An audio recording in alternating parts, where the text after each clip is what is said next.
Olá, pessoal. Nosso grupo estará abordando o tema o suporte medicamentoso na odontologia. O cirurgião dentista possui responsabilidade civil e ética nos atos que praticam.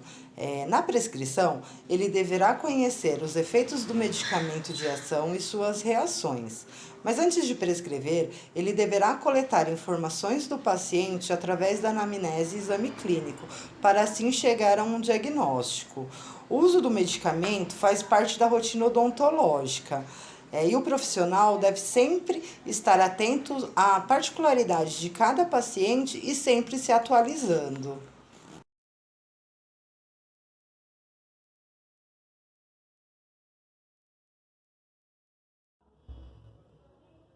Olá, eu sou a Erika, vou falar um pouquinho sobre os anestésicos locais. Os anestésicos locais, eles são os mais utilizados na odontologia, né? É necessário conhecer a anatomia e a técnica necessária que será utilizada. A utilização de anestésico tópico para trazer um certo alívio para o paciente na hora de estar introduzindo a agulha. É recomendado fazer a injeção lenta para que na hora que esse líquido esteja sendo injetado não traga um desconforto para o paciente. A epinefrina, que é a adrenalina, ela é o vasoconstritor mais indicado em alguns procedimentos. Anestésicos com adrenalina, ele é contraindicado ou a utilização dele tem que ser com a recomendação necessária. Em pacientes com algum problema sistêmico, como hipertensão, hipertensão não controlada, doenças cardiovasculares graves, diabetes não controlada, pacientes que fazem uso de antidepressivo, usuários de cocaína ou crack. Os anestésicos mais utilizados é a lidocaína, de 2%. Ela é utilizada de criança até idosos. Tá? Ela ele é de primeira escolha. A lidocaína de 1 para 2 mil, ela é indicada para pacientes com hipertensão, cardiopatas, diabéticos, gestantes, entre alguns outros tipos de pacientes. Pacientes que a epinefrina não é recomendado, pode ser utilizado a prilocaína, 3%, ou a mepivacaína, 3% sem vasoconstritor. Entre outros anestésicos utilizados na odontologia são a mepivacaína, 2%, a articaína e a bupivacaína. É isso, pessoal. Olá, boa tarde, tudo bem? Eu vou falar sobre os analgésicos. Os analgésicos eles são utilizados por duas vias, uma de ação central e outra por ação periférica. As de ação periférica atuam diretamente no local, inibindo a liberação de substâncias que desencadeiam estímulos dolorosos. Os de ação central são considerados opioides fortes, indicados para alívio da dor aguda e crônica. Os analgésicos na odontologia são geralmente aplicados por períodos curtos de 24 a 48 horas. O seu objetivo é conter a dor aguda e de baixa intensidade, apenas para prevenir o paciente daquele momento pós-cirúrgico, ou também eles podem ajudar antes da cirurgia. O cirurgião dentista deve tomar algum cuidado na prescrição dos analgésicos, porque tem as suas contraindicações, tem as interações medicamentosas. Tudo isso o cirurgião dentista tem que estar atento, tanto com o quadro clínico do paciente, como também alguma contraindicação daquele medicamento para algum tipo de doença sistêmica que aquele paciente possui. Tudo isso ele tem que ver previamente na anamnese, que isso tudo vai ajudar ele a fazer uma prescrição correta para que ele não tenha algum problema futuro com o paciente, ok? Bom, boa noite, gente, tudo bem? Falar um pouco sobre os anti-inflamatórios na odontologia, as opções que a gente tem, que a gente pode estar prescrevendo. Bom, os anti-inflamatórios, eles são divididos em três grupos. Os anti-inflamatórios esteroidais, conhecidos como corticoides, os anti-inflamatórios não esteroidais, conhecido como AINES, e alguns anti-inflamatórios apresentam ação analgésica. Por esse motivo, eles são divididos nesses 3 grupos.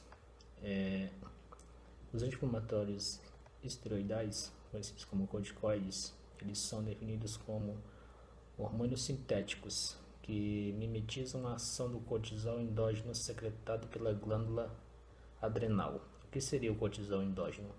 O cortisol endógeno ele é um hormônio produzido pelas glândulas suprarrenais que estão localizadas acima dos rins. A função do cortisol é ajudar o organismo a controlar o estresse, reduzir inflamações, contribuir para o funcionamento do sistema imune e manter os níveis de açúcar no sangue constantes, assim como a pressão arterial. E como ocorre a ação dos corticoides no organismo?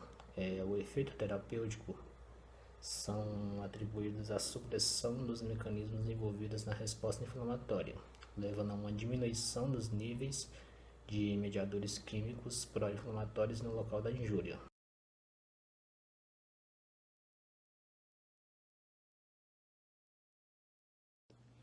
Eu vou falar sobre antibióticos. O uso de antibióticos na odontologia podem ser usados isoladamente ou combinados entre si. Porém, na escolha do uso do antibiótico, deve-se levar em consideração alguns fatores como a toxicidade de aspecto de ação, pois, sempre que possível, o ideal é levar em consideração o antibiótico de aspecto reduzido para diminuir a possibilidade de micro-organismo resistente. Além disso, na forma de ação, deve-se priorizar as drogas bactericidas ao invés de bacteriostática. Um recurso terapêutico interessante, quando possível, é utilizar uma dose de ataque normalmente, em dobro, em especial quando envolve procedimentos locais infectados. Um exemplo, a drenagem de abscesso. O ideal é que seja de 30 a 45 minutos antes do procedimento cirúrgico. Utilizamos a terapia antibiótica, amoxicilina de 1 grama. Aí, realizamos 2 cápsulas de 500 miligramas.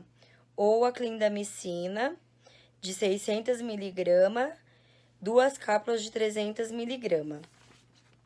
Agora eu vou falar um pouco sobre a profilaxia antibiótica. Na profilaxia antibiótica, não existe a infecção. O uso de antibióticos se justifica. Boa noite, meu nome é Bruna. Vou falar um pouco de alergia medicamentosa. Alergia é a reação adversa ao medicamento.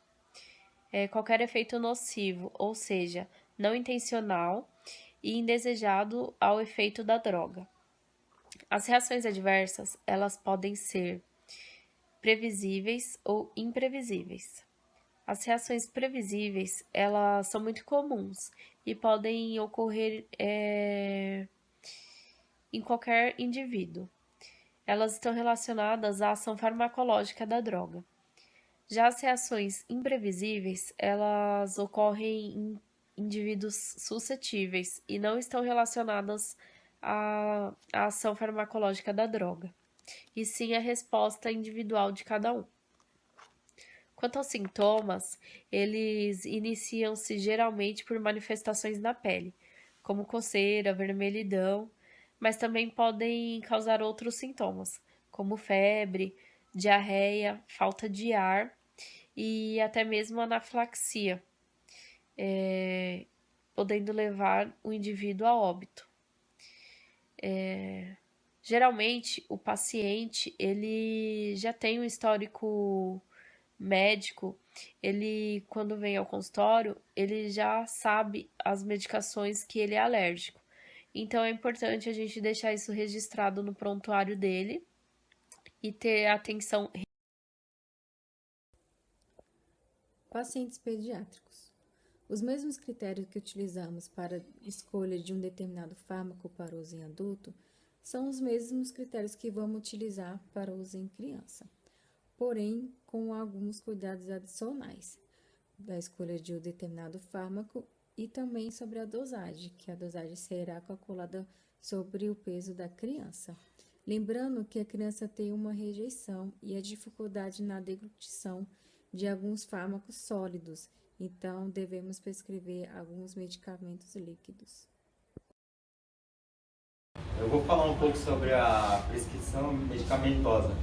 A prescrição medicamentosa, ela deve ser bem clara, tendo um nome genérico da droga, bem como sua apresentação, dose, posologia, além de estar dentro da técnica propedêutica correta. Para que a receita tenha um valor legal, deve possuir o nome completo do paciente, a data, a assinatura do profissional. Todo espaço em branco deve ser acumulado para evitar alterações. Obrigado.